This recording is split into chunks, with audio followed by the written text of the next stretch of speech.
ہم دیکھتے ہیں کہ غار حرا میں ہادی اکرم مادی زندگی کے شور و شر سے الگ، ہنگامہ آرائیوں اور شورشوں سے دور، دنیا کی عیش و تنعیم سے منقطع ہو کر سکون، یکسوئی اور تنہائی کی زندگی بسر کر رہے ہیں۔ عام طور پر ہر سال رمضان کا پورا مہینہ تھوڑے سے سامان معیشت کے ساتھ یہیں بسر ہوتا تھا، اور یہ ساری زندگی کائنات کی حکمت اور صانع قدرت کی نشانیوں پر غور و خوض اور تأمل و فکر میں صرف ہوتی تھی۔ یہ وہ مقام تھا جہاں آن حضرت صلی اللہ تعالی علیہ وسلم خالص روحانی زندگی بسر فرماتے تھے۔ اس زندگی میں مادی زندگی کا شائبہ بھی نہیں ہوتا تھا۔ یہاں دنیا کی دلکش رنگینی اور رعنائی نہیں ہوتی تھی، نہ جاؤ دنیا کی فساد انگیزیاں اثر دکھا سکتی تھیں۔ آن حضرت کا یہ معمول غار حرا میں اقامت یکسوئی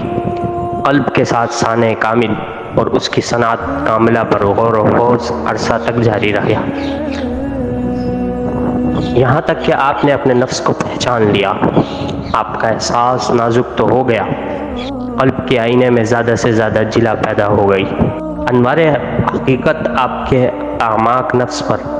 اثر انداز ہونے لگے، آپ حق، خیر اور سچ پر اسی سختی کے ساتھ جم گئے جس طرح ارباب دنیا باطل، شر اور شک پر قائم رہتے تھے، یہاں تک کہ آپ جوانی کی سرحد سے گزر کر 40 برس کی عمر تک پہنچ گئے، اور آخر کار آپ کی روح پاکیزگی کے اس درجے تک پہنچ گئی کہ اللہ تعالیٰ کا بھیجا ہوا فرشتہ آپ پر نازل ہوا، وہ آپ کو سینے سے لگاتا تھا، اللہ کا نام لے کر پڑھیں جو خالق ہے، جس نے انسان کو خون کے لوتھڑے سے پیدا کیا، اور آپ کا رب بڑا کریم ہے جس نے قلم سے تعلیم دی اور انسان کو ان چیزوں کی تعلیم دی جن سے ناواقف تھا۔ پھر آپ نے یہ آیات بنیاد پڑھی اور یہ قرآن آپ کی روحانی زندگی کا بالکل نیا اور انوکھا باب اور تاریخ ادیان کا ایک نیا سلسلہ بن گیا۔ یہ وہ زندگی تھی جو جہاد اور صبر کی آئینہ دار تھی،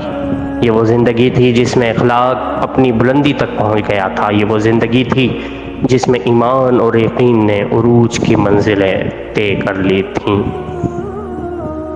پارٹ 5 کے لیے آپ ہمارے چینل کو سبسکرائب کریں، مزید معلومات کے لیے